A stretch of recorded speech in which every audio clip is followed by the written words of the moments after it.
Here's a model that scored 99% accuracy in training, and it's about to fail catastrophically in the real world.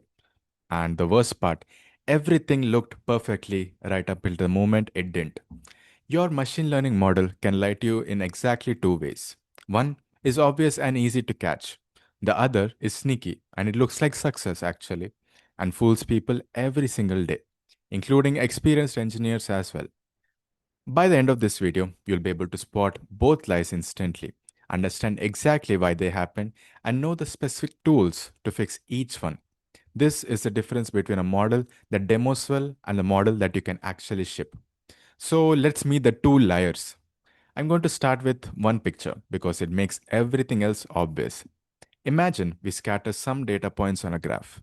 Maybe it's house size versus price. The points roughly follow a trend, not a perfect line, but a clear shape with a little natural scatter because real data is always a bit noisy. Our job is to draw a model or a line through these points, and there are three ways we can do it. In the first panel, we draw a straight line that barely follows the points. It's too rigid. It misses the curve of the data entirely. It's wrong on the training data, and it will be wrong on the new data too. In the second, we draw a smooth curve that follows the overall trend. It doesn't hit every point exactly, but it captures the real shape, and this is the one we want. And in the third, we draw a wild, wiggly line that bends to pass through every single point perfectly. Zero error on the training data, and it looks amazing. Those three pictures are the entire lesson. The first one is underfitting. The second one is just right. And the third one, the one that looks the most impressive, is overfitting. So let's take them one at a time, starting with the easy one. Underfitting is when your model is too simple to capture the pattern. It hasn't learned enough, basically. Think about trying to fit a straight line to a data that clearly curves. No matter how long you train, the straight line can never bend. It just doesn't have the capacity to represent what is going on. So, how do you spot it? It's actually the most honest layer. It fails out in the open.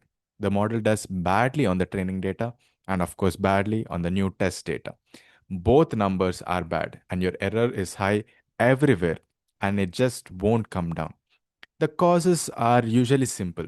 The model is either too small for the problem, you didn't train long enough, or your input features just don't carry enough information. And because it's so visible, underfitting is really the one that hurts you. You see the bad numbers and you know something is wrong. The dangerous one is the other one. Overfitting is the opposite problem. And it's sneaky because it disguises itself as success. An overfit model does extremely well on the training data, sometimes even perfectly, but it falls apart on anything it hasn't seen before. So instead of learning the underlying pattern, it memorized the specific examples, noise, and everything else in between. And here's a trap that fools even the experienced engineers. In machine learning, a perfect score is actually a red flag, not a victory. Let me show you why with one analogy. Imagine a student preparing for an exam. You hand them the answer key to last year's test and let them stare at it all day. Come exam day, if you give them the exact questions, they'll obviously score 100%, flawless. But change the questions even slightly and they collapse completely because they never really learned the actual subject. They memorize specific answers. And that's an overfit model. It didn't learn the pattern, it learned your training data by heart, including all the random noise that won't show up again. And this is why, in machine learning, a model that gets 100% on its training data should actually make you nervous, not happy. It usually means the model was powerful enough to memorize instead of learn. Real patterns have little irreducible error. A model has zero error and has almost certainly fit the noise. So the next time your training accuracy looks too good to be true, it probably is. The real test was never how well a model does on data it has already seen. It's how well it does on data it hasn't. So, if an overfit model looks perfect on training data, how do you catch it before it embarrasses you in production? This is the single most important habit in all of machine learning. So let's make it concrete. You never judge a model only on a data it learned from. You hold some data back. The model never sees it during training, and we call that the validation set. It's your stand in for the real world. Now you watch two numbers as the model trains, and there's a graph that tells the entire story. On the horizontal axis is the training time, on the vertical axis, the error. And you plot two lines. The first line is a training error, how wrong the model is on the data it's learning from. As the training goes on, the line goes down and basically keeps going down. The model gets better and better as the data it can see.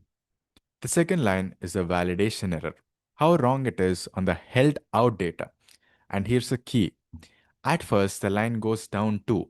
The model is learning real patterns that generalizes. Good.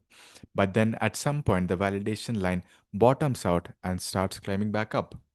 That turning point is the exact moment overfitting begins. Before it, the model was learning the signal.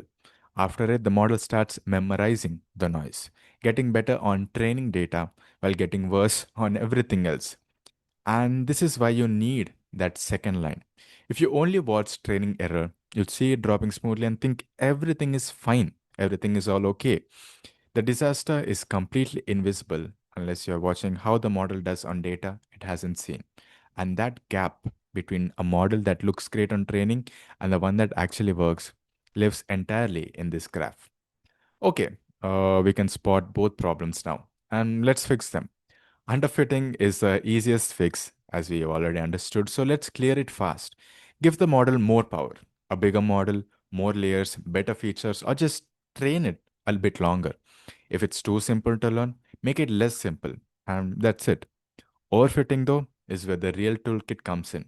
And these are tools that you'll use constantly. So let it give you the four that actually matter. The first one is the most powerful and the most boring. More data. An overfit model memorizes a small set of examples. Give it far more examples, and there's simply too much to memorize. It's forced to learn the general pattern instead. If you can get more or better data, then that beats every clever trick possible. The second is regularization. The idea is to gently penalize the model for being too complex. We add a small penalty to the loss for using very large or extreme weights, nudging the model towards simpler, smoother solutions that are less likely to chase the noise. You hear this called L2 or weight decay. It's just the same idea that keep the model a bit humble. The third is dropout, and it's a wonderfully strange trick. During training, you randomly switch off some of the model's neurons on every pass. Each time, a slightly different chunk of the network is missing. This stops any single neuron from becoming a crutch and forces the network to learn redundant, robust patterns instead of fragile, memorized ones.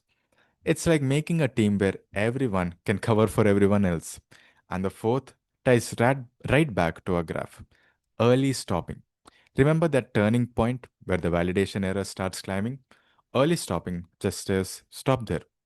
Keep the model for the moment it was at its best on validation and throw away the extra training where it started memorizing. Simple and remarkably effective. So now you got the complete picture and a decision you can actually make. If your model is bad on training data and bad on new data, that's underfitting. Give it more power. And if it's great on training data but bad on new data, that's overfitting. Reach out for more data, regularization, dropout, or even early stopping. And the one number that reveals everything is a gap between how it does on data it's seen versus the data it hasn't. That's the gap. That gap is the whole game. So let's bring it home, shall we? You came in with a model that scored 99% and was about to fail. Now you know exactly what that means. It's almost certainly memorized instead of learning.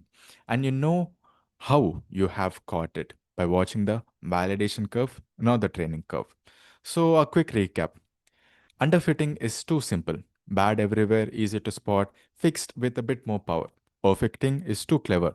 Perfect on training, broken on the real world, fixed with more data, regularization, dropout, or early stopping. A perfect training score is a warning, actually, not a win. And the validation curve is the one graph that tells you the actual truth. And here's your one next step. The next time you train anything, even a tiny toy model, plot the training as well as the validation error on the same graph and watch them. The moment they start to split apart, you're watching overfitting happen live. Once you've seen that with your own eyes, you'll never forget it. In the next video, we'll close out the foundations and put all of this together. The full machine learning pipeline from raw data to a model you can actually trust without fooling yourself at any step. If that made overfitting finally click, subscribe and like the video. Do follow us on LinkedIn, X, as well as on YouTube. And I'll see you in the next one. God bless.